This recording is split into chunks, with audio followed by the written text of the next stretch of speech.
Welcome to In Vibe Life Conversations with Amy, Parker, and Cheryl Dunn.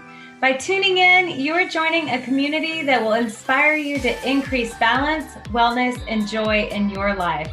We'll offer expert information and insightful conversations to help us on our journey to live more in vibe. For more information and articles, remember to also check out our website at invibelife.com. That's ENVIBELIFE.com. We're grateful that you're here.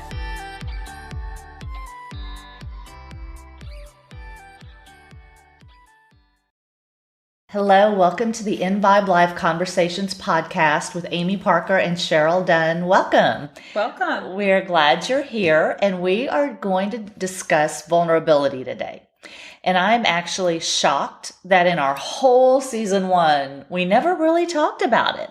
I don't even, Cheryl, remember a significant portion of any podcast where we talked a lot about vulnerability or exposing yourself. Do you? No, and I'm shocked too, because I feel like it is a huge topic that kind of has a buzzword, and all of us have it. We do. And this is coming up for us really organically because it's something we have been experiencing lately and calling each other out on a little bit and helping each other work through a little bit. And so I guess let's just start by sharing some of that. Yes. So you all know that we've taken some time off during the summer for In Vibe Life, a little bit of a break from the podcast, and maybe our articles aren't as regular. During that time, we've been working though. And we've been working on some rebranding and some developments that we hope to bring forth in the future for In Vibe Life. But another area we've been working on is creating more content for social media. So for YouTube and even for Instagram and Facebook and all of those channels. And what we're finding as we're doing it is Cheryl and I feel really, really vulnerable exposing ourselves like that. It's something we have had to overcome even to do what we've done, and are needing to do even more to get to where we want to go. Definitely. I don't know if some of our close friends that might be friends with our personal social media pages, Amy and I personally are not big posters. We are not. We don't put a lot out there. I kind of lean on my husband, who is real good about it. And I think, my friends and family are friends with him, so they can kind of see what's going on in our lives via him, But this is something, being business owners in 2021, you really need to put stuff out there. Put it out there. Put it out about your personal. Put it out there, and personally, that's not our comfort zone. It's not. And I'm sure a lot of people listening are thinking, why are you doing what you're doing then? And it's funny because, that's the thing. We started In Vibe Life and In Vibe Life Conversations because we wanted to share this information. Yes. And connect with other people who are interested in these health, wellness topics, mind, body, spirit. Yeah. And we wanted to connect in that way. And I know it's naive, but we really didn't understand that people are going to care about us personally too. Yeah. And for those of you who've been with us over the last year and a half, you may say, well, you really haven't put that much about yourself out there personally, and we haven't. And we know we need to do that. We know we need to be vulnerable to you, our audience, more. And it's something we are working on. And because we're working on it, we are having a lot of off-camera or off-mic conversations about it. So we wanted to bring it here to the as conversation. Well. Yeah.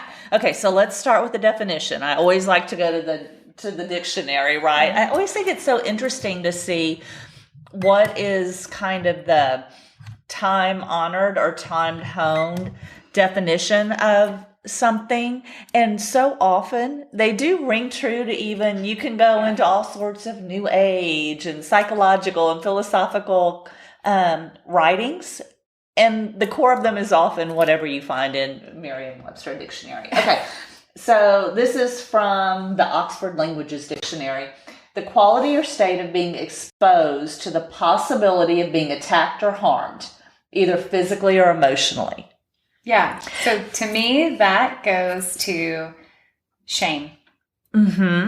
Shame. Or just the being attacked. Yeah. It's fear. That's fear. Exactly. I think that's exactly what it is. And so, what stood out for me is that fear of being harmed or thinking you're going to be harmed. So to dig down into what's really going on, that we all have times of trauma in our lives, whether it was the mean girl or even mean boy on the playground in elementary school who you thought you were wearing just the cutest new jacket anyone has ever had in their lives when you're 8 years old and you strut out there and someone says something mean about it and that's it. Think about how it destroys you. Oh yeah. I had a velour ruffled jumpsuit. I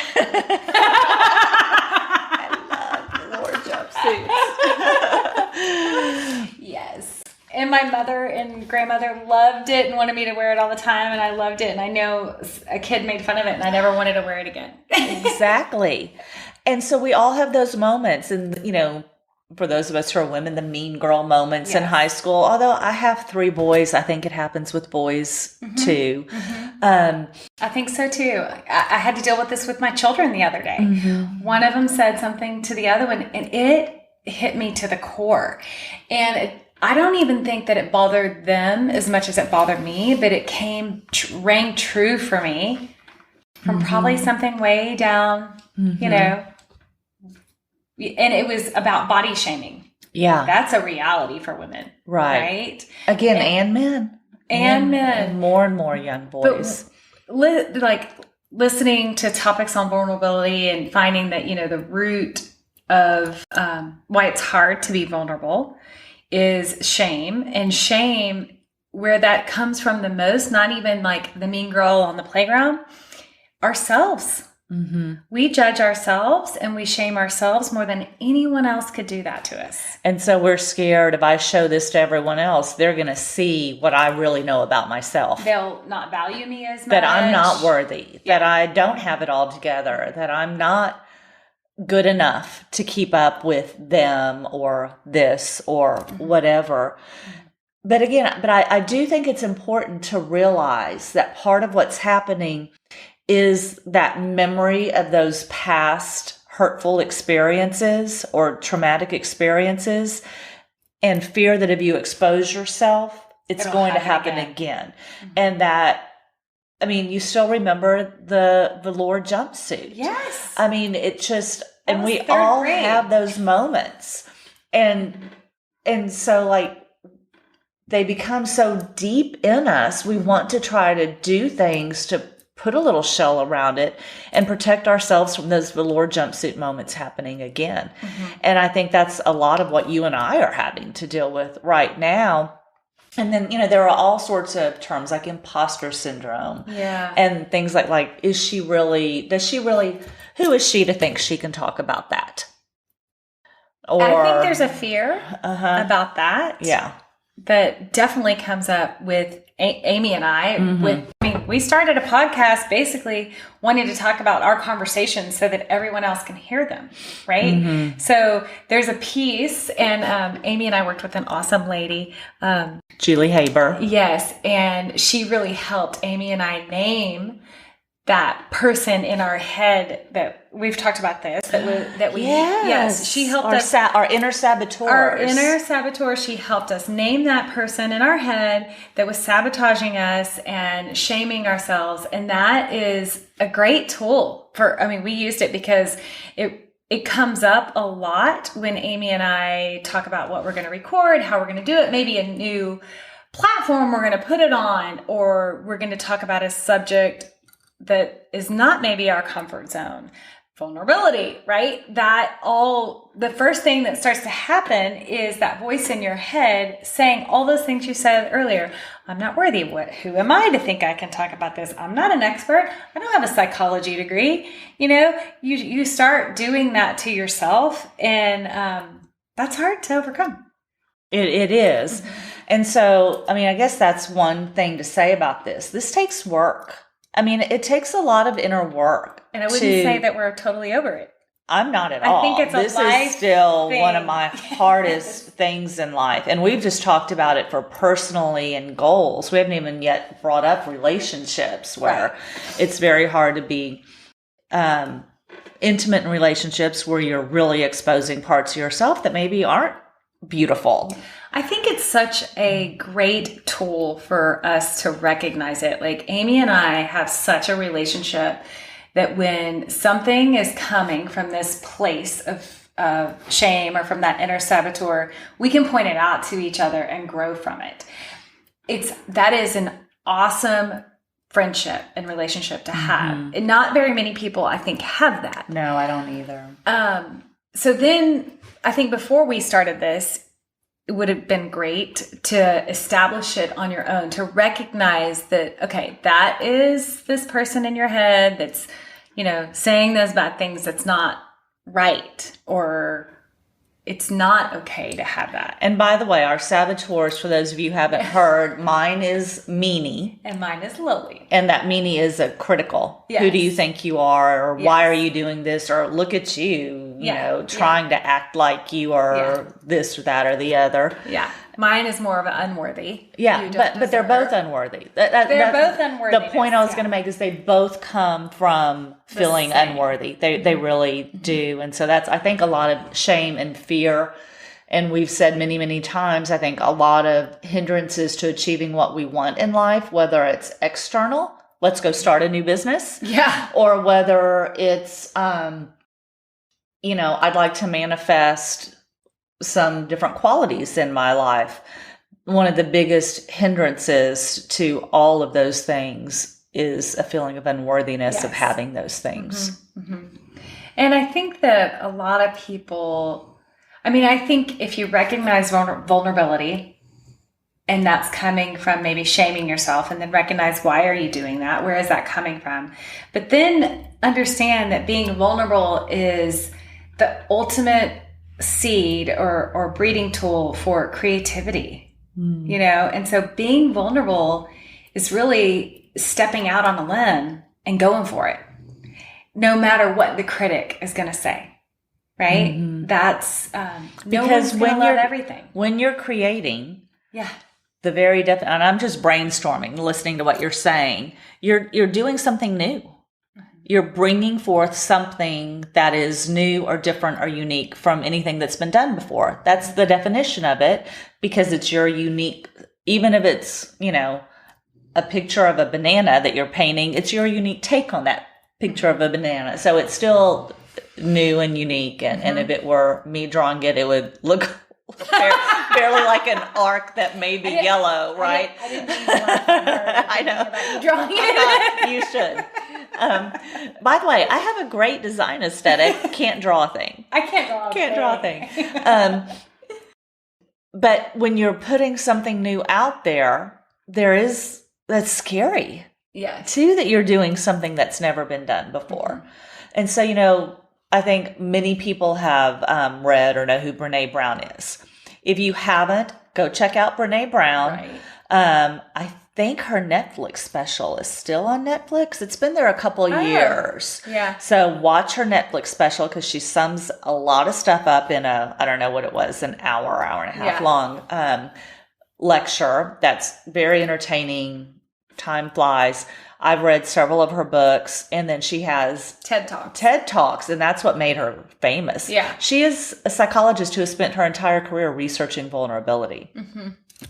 And she also, like, the corollary to vulnerability is bravery. And it's because you have to be brave to face those fears and that shame. Yeah. And, that's the breeding ground for the next great thing out there, and keep going for it. Also, I think with vulnerability is finding a safe place to be vulnerable. And as I've talked about Amy and I's relationship, that has been our safe place. That's a good point. Yeah. Amy and I were talking where I see a lot of vulnerability is inside of the physical therapy clinic. That's a place of compassion and empathy and caring, and we listen. People are coming in pain. Pain manifest in the body is not mutually exclusive from pain in the head or pain in your mind or things going, stress, those things all correlate with pain in the body. So when someone comes in for that physical pain and immediately, well, pretty quickly into their healing process, they start talking about things going on in their lives that are painful, right? And that release of the emotion of talking about it or vocally working through it also helps them heal the physical pain that's happening in the body. But being in that safe place, in that safe environment, we have private rooms that patients come in and work with their therapist. And then we also have a studio, which is more open space and multiple people working out there. It's less likely that someone is going to be vulnerable with their emotions out in that studio. But when they get in that room with just their therapist, physical therapist, they will emotionally let go. And it's amazing to see after that let go, the body heal much quicker. And I don't think that those people had any intention coming in to see their physical therapist talking about some of the things that are going on in their lives that are super personal, that might be creating pain, anxiety, stress, those sort of things happening. They emotionally let that go in there. Sometimes things get triggered in there and it's the exact opposite of a release. It's like it can pull up and create a brick wall. So that is less likely, but it can happen too. Because sometimes the wall people, like this gentle wall they've built, is a protection. Well, you release physical things and there's fear in the unknown. So a brick wall comes up that's even like, boom, not going to talk about that, not going to go there, or get very defensive about things. So it's interesting to see the emotional component with the physical component when a vulnerable space has happened, because that room is a very vulnerable space for people. And different times for different people. Some people it's the first visit. Some people it's 5 years into it. So we've talked about vulnerability in terms of goals, I guess. Because that's how we started this. You and I have goals for where else In Vibe Life can go. And we recognize that we're the ones holding ourselves back a little bit. And this vulnerability is really the biggest piece factor in that. And you've talked about it in physical form and how you have to be willing to that, and it can take bravery. There are some people who won't go see doctors or won't go see therapists, and this is part of the problem. Won't do certain, and I've seen that before too. People may be unwilling to do a meditation or try to heal a part of themselves that's scary, uncomfortable during the meditation because it takes bravery to heal. So again, we say, give yourself grace. Give yourself some grace. But there's also vulnerability in relationships. And we kind of hit on it with ours. But I mean, I can share that this is a place that I've also had a lot of difficulty in my life. I don't open up to a lot of people. And I have found that I need to do that more in order to create more fulfilling relationships, but it's hard. And it's that same, I think like for me, not to share too much and particularly where it involved other people, there are a few times where some people have seen some not so attractive sides of me and it was friendship ending and happened in young adulthood. And so then that made me very scared. To this day, I'm better to say nothing and not make enemies. I'm better to say nothing or do nothing. Or if someone sees me as being less than the nicest person or the gentlest person, or that I have a side of me that can be triggered or react in a mean way, they'll just drop me. I'm not worth it to them to try to heal the relationship.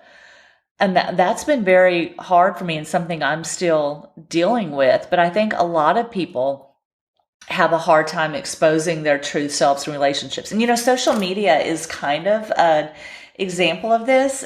Not in what we're talking about, because we're talking about putting ourselves all out there, but just you can select the images people see on your Facebook page, let's say, and you don't have to show that, well, this is what I really looked like when I rolled out of bed in the morning, just to put the most, physical, put the most physical analogy out there. The same is true with what part of myself do I want to show people in relationships. And, the hard lesson I've had to learn too is when you're not willing to show all sides of yourself, you do hit a limit to how far that relationship can go. Mm-hmm. Yeah, that makes complete sense. Mm-hmm. But it's difficult. It is difficult. And I think that that society does a little bit of that too, especially with women, we should all be pretty and thin and nice, if you think about that. And then society does it with men, should all be brave and successful and take care of everything, right? And those things, like society does it, but then we play into it. Right. We don't have to accept what society is telling us we're supposed to either. And by not accepting it, we can change the norms. Mm-hmm. Mm-hmm. And that takes bravery. It takes bravery to change the norms. But you know what? Here's the thing. Think about the service you're doing to other people. And I think this is what we need, where we're trying to get on our pursuit, that when we expose ourselves to others, we're doing them a service.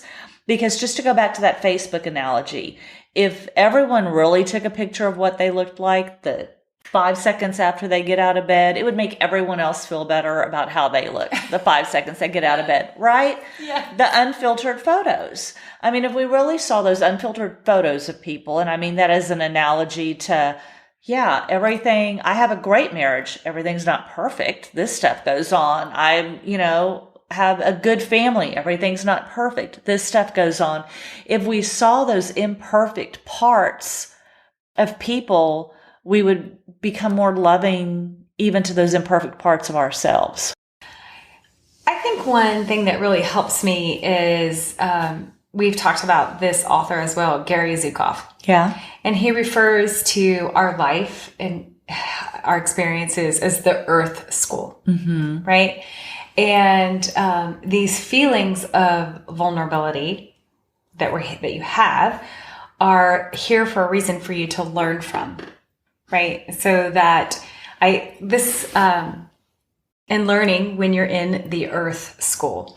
So every morning I try and have this conversation in my head that I am a spiritual being having a human experience. And I think that also came from Gary Zukav. And if I keep that in mind, that I am a spiritual being having a human experience, part of the human experience is feeling shame, which leads to vulnerability, which leads to creativity, and recognizing all of these emotions, patterns, feelings, and how would that spiritual being react to these feelings? And how would that spiritual being take these lessons or take these feelings and grow with them and do what is in alignment with my soul versus my fear, right? So how can I take these things and act from love versus fear? That kind of helps me deal with overcoming some of the insecurities that come with putting new things out there. Well, because think about it. Like, think about when your child, or even your best friend who's 40 or 50 or 60 years old, right, is nervous to try something and you encourage them to do it.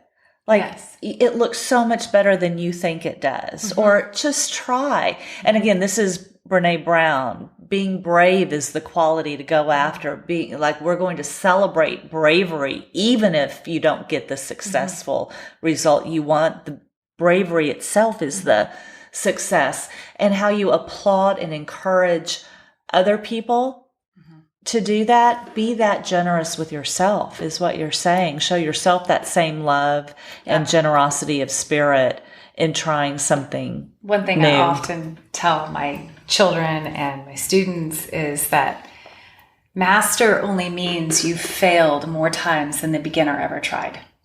Oh. Right? So you got to keep going and keep failing in order to learn. If everything goes great, you don't learn anything from it. Mm-hmm. So be brave, go out there, do it.